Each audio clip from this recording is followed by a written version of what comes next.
बिस्मिल्लाहिर्रहमानिर्रहीम अस्सलातु वस्सलामु अला रसूलिहिल करीम अम्मा बाद।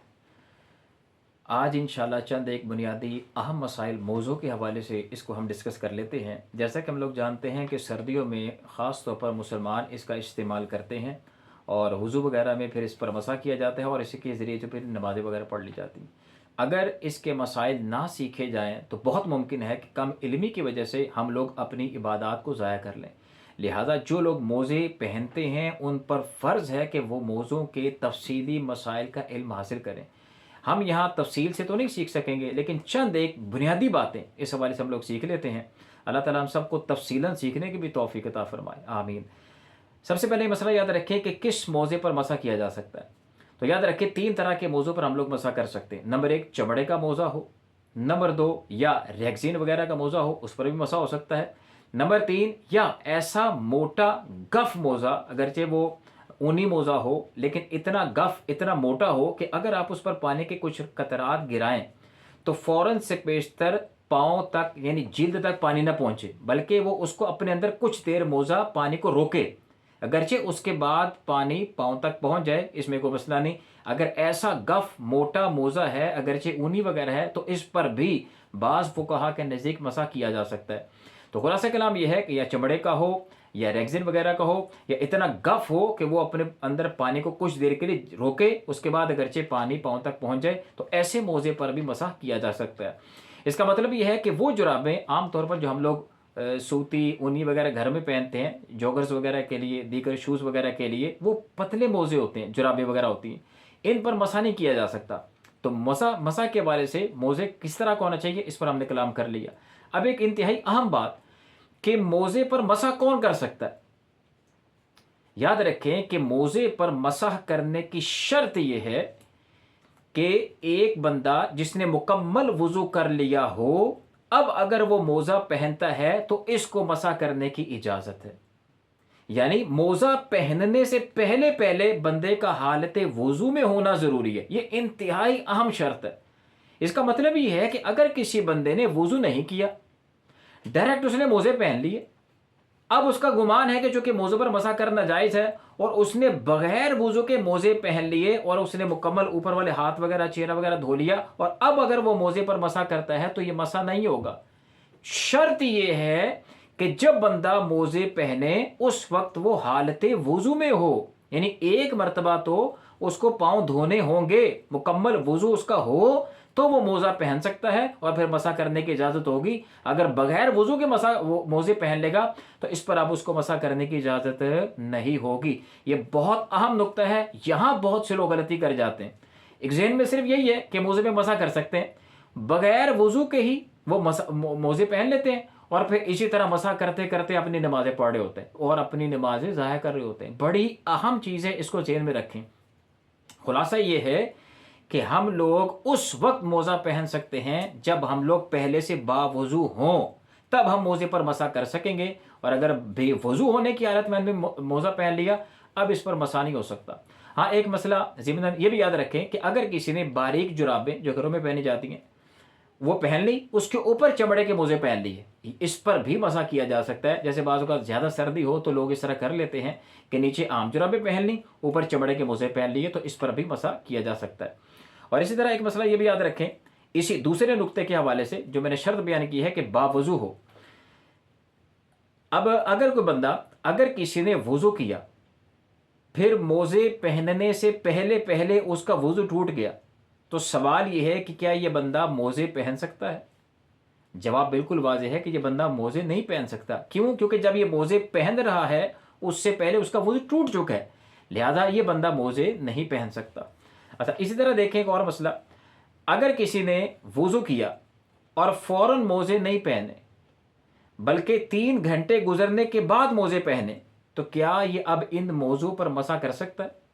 इसका जवाब ये है कि अगर तो इस 3 घंटे के दौरान उसका वुज़ू नहीं टूटा तो वो बिल्कुल मोज़े पहन सकता है और इस पर मसा करना उसके लिए जायज़ है, क्योंकि जब वो मोज़े पहन रहा है वो बावुज़ू है। और अगर इस 3 घंटों में उसका वुज़ू टूट चुका है तो अब वो मोज़े नहीं पहन सकता, क्योंकि जब वो मोज़े पहन रहा है वो बेवुज़ू होने की हालत में।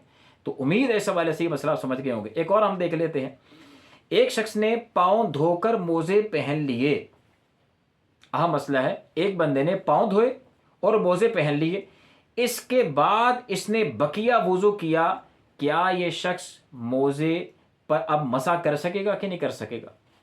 मसला आप समझ गए ना। उसने पहले पाँव धो लिए और मोजे पहन लिए, उसके बाद उसने बाकी वुज़ू किया है, तो आया अब ये मोजे पर मसा कर सकता है कि नहीं कर सकता? इसका जवाब भी बिल्कुल वाज़ेह है कि अगर पाँव धोने के बाद उसने मोजे पहने और वुज़ू टूटने से पहले पहले, अगर उसने अभी सिर्फ पाँव धोए, वुज़ू टूटने वाला कोई अमल पाए जाने से पहले पहले उसने बाकी आज़ा भी धो लिए जो वुज़ू में धोए जाते हैं, यानी इसका वुज़ू मुकम्मल हो गया, अब ये मोजे पर मसा कर सकता है, क्योंकि मोजे पहने इस हालत में गए हैं कि उसके पाँव भी धुल चुके थे और बाकी आज़ा भी धुल चुके हैं। और अगर ऐसा हुआ कि पाँव धो के उसने मोजे तो पहन लिए, लेकिन हाथ वगैरह धोने से पहले पहले इसी दौरान उसका वुज़ू टूट गया, जब वुज़ू टूट गया तो पाँव जो धुले हुए थे वो बेधुले हो गए। अब अगर इसने ऊपर वाला हिस्सा धो लिया, अब अगर वो चाहे कि मैं अपने मोजे पर मसा कर लूँ तो नहीं कर सकता, क्योंकि जिस वक्त उसने मोजे, उसके पाँव में मोजे हैं, उस वक्त वो बेवुज़ू होने की हालत में है। ये बारीक चीज़ है लेकिन बहुत अहम चीज़ है, इसको समझना ज़रूरी है। तो 3 मुख्तलिफ मसाइल के ज़रिए मैंने इसको आपके सामने रख दिया ताकि ये मसला अच्छी तरह हमारे जहन में बैठ जाए। अच्छा, एक और मसला, इंतहाई अहम मसला, याद रखें कि मोज़ा पहनने की मुद्दत कितनी है, जो इंतहाई अहम मसले इस हवाले से उसको हम समझ लेते हैं। याद रखें जो मुकीम है उसके लिए 1 दिन रात यानी 24 घंटे तक वो मोज़ों पर मुसलसल मसा कर सकता है, और मुसाफिर के लिए 3 दिन 3 रातों का वक्त है, यानी कमोबेश 72 घंटे। तो मुकीम के लिए 24 घंटे और मुसाफिर के लिए 72 घंटे तक वो मोज़ों पर मसा कर सकता है। इसमें सीखने वाली बात वो ये है कि मिसाल के तौर पर एक बंदे ने, अब ये मुद्दत हम ये सीखने लगे कि मुद्दत शुरू कब से होगी, ये 24 घंटे जो मुकीम के लिए हैं शुरू कब से होंगे, कब से वक्त उसका काउंटडाउन शुरू हो जाएगा। तो याद रखिए कि मोज़े पहनते ही काउंटडाउन शुरू नहीं होता, बल्कि जब पहली मर्तबा वुज़ू टूटता है उसके बाद से उसका टाइम शुरू हो जाता है। मिसाल के तौर पर एक बंदे ने फजर में वुज़ू किया, वुज़ू करने के बाद उसने मोज़े पहन लिए, अब दोपहर 12 बजे आकर के उसका पहली मर्तबा वुज़ू टूटा, मोज़े उसने पहने हुए, 12 बजे उसका वुज़ू टूटा। अब जब पहली मर्तबा उसका वुज़ू टूटा है, अब से 24 घंटे के बाद तक इसका वक्त है, यानी अब उसका वक्त शुरू होगा अगले दिन जब 12 बजेंगे उस वक्त इसका वक्त ख़त्म हो जाएगा। तो खुलासा कलाम ये है, मुद्दत 24 घंटे की मुकीम के लिए उस वक्त शुरू होगी जब मोज़े पहने होने की हालत में उसका पहली मर्तबा वुज़ू टूटेगा। ठीक है ना। ये नहीं है कि मोज़े उसने फजर में पहने तो फजर से वक्त शुरू हो जाएगा, ऐसा नहीं है, बल्कि फजर में जब उसने पहन लिए हैं वुज़ू करने के बाद, तो जब उसका पहली मर्तबा वुज़ू टूटेगा उसके बाद अब उसका काउंटडाउन शुरू हो जाएगा। 24 घंटे उसके पास रहेंगे और मुसाफिर के लिए 3 दिन 3 रातों तक वो मसा कर सकेगा। तो ये उम्मीद है इस हवाले से आप समझ गए होंगे।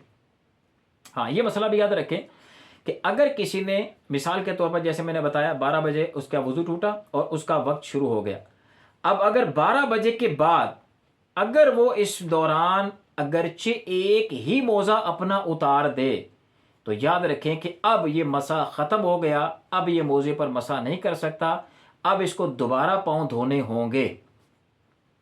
जब उसका टाइम शुरू हो गया ना, इसके बाद ये मोज़े उतार नहीं सकता, जो कि टाइम उसका शुरू है, उसके पास 24 घंटे हैं। अगर इस 24 घंटे के अंदर अंदर उसने एक भी मोज़ा उतार दिया तो अब मोज़ा ये मसा ख़त्म हो गया, अब इसको नए सिरे से दोनों पाँव धोने होंगे। ये अहम चीज़ है। और अगर ऐसा हुआ कि उसने वुज़ू किया और वुज़ू करने के बाद मोज़े पहन लिए, अब जब उसने मोज़े पहन लिए तो अब अगरचे उसका वुज़ू अभी टूटा नहीं है, अब वो मोज़े उतारता रहे, पहनता रहे, उतारता रहे, पहनता रहे, कोई मसला नहीं, चूँकि अभी उसका वुज़ू टूटा ही नहीं है। और जब वो पहन रहा है वो हालत वुज़ू में है, वो पहन सकता है, लिहाजा इसके उतारने पहनने से कोई मसला नहीं है। जब उसने पहन लिए हालत में वुज़ू में है, वो पहन लिए, अब ये मसा कर सकता है। अब अगर उसके बाद वुज़ू टूटता है अब इसका वक्त शुरू हो जाएगा। अब वक्त शुरू होने के बाद अगर इसने एक भी मोज़ा उतार दिया तो इसका ये मोज़े पर मसा ख़त्म हो जाएगा, दोनों पाँव धोएगा, फिर पहन ले दोबारा मोज़े, और फिर जब पहली मरतबा वुज़ू टूटेगा उस वक्त से इसका वक्त शुरू हो जाएगा। उम्मीद है इस हवाले से मसला ये भी समझ गए होंगे। अब इस हवाले से ये मसला हम देख लेते हैं कि अगर मिसाल के तौर पर जैसे मैंने बताया कि 12 बजे उसका वुज़ू टूटा पहली मरतबा और उसका वक्त शुरू हो गया, अगले दिन 12 बजे उसका वक्त ख़त्म हो गया, اب جب وقت اس کا ختم ہوا تو اب اس کے لیے کیا حکم شرع ہوگا؟ کیا اس کو دوبارہ نئے سرے سے وضو کرنا ہوگا یا پاؤں دھو لے یہی کافی ہے؟ دیکھیے اس حوالے سے مسئلہ یہ ہے کہ اگر تو اس کا وضو تھا اسی حالت میں 12 بج گئے تو ہم نے کہا کہ چونکہ اس کے پاس صرف 24 گھنٹے تھے اور 12 بجے اس کا 24 گھنٹہ پورا ہو گیا. اب 12 بجے کے بعد چونکہ اس کا وضو ہے لیکن صرف چونکہ موضوع کا مسح اس کا وقت ختم ہوا ہے، موزے اتارے گا، پاؤں دھو لے گا اور دوبارہ چاہے موزے پہننا تو پہن سکتا ہے. صرف پاؤں دھو لے، اس کا وضو پراپر قائم ہے، نئے سرے سے مکمل وضو کرنے کی حاجت نہیں ہے. پاؤں دھو لے، اس کا وضو مکمل ہے. اگر اب دوبارہ موزے پہن لیتا ہے تو اب وہ بالکل پہن سکتا ہے کیونکہ حالت وضو میں ہے، موزے پہن لیے، ابھی وقت شروع نہیں ہوگا. اب جب پہلی مرتبہ پھر اس کا وضو ٹوٹے گا پھر اس وقت سے اس کا وقت شروع ہو جائے گا. اور اس میں ایک اور چیز یہ ہے کہ اگر اگلے دن 12 بجے سے پہلے موزے اس نے پہنے ہوئے تھے لیکن وضو نہیں تھا اور 12 بج گئے تو اس کا مطلب یہ ہے کہ اس کا وضو مکمل طور پہ اس کو کرنا پڑے گا. موزے مسا ویسے ختم ہو گیا، وہ اتار کے پاؤں دھونے ہی دھونے ہیں اور باقی وضو اس کو کرنا ہی پڑے گا. تو اس صورت میں تو وہ بے وضو ہے، اس کو نئے سرے سے دوبارہ وضو کرنا پڑے گا. آخر میں بس ہمیں یہ دیکھ لیتے ہیں کہ موزے پر مسح کرنے کا طریقہ کیا ہے. ان شارٹ آسان طریقہ یہی ہے کہ یہ 3 انگلیاں ان کو گیلا کرنے کے بعد پاؤں کی انگلیوں سے شروع کر کے اوپر والے حصے میں، نیچے یا سائڈوں پر نہیں، اوپر والے حصے میں وہ پاؤں کی انگلیوں سے شروع کرتا ہوا پنڈلی تک لے آئے.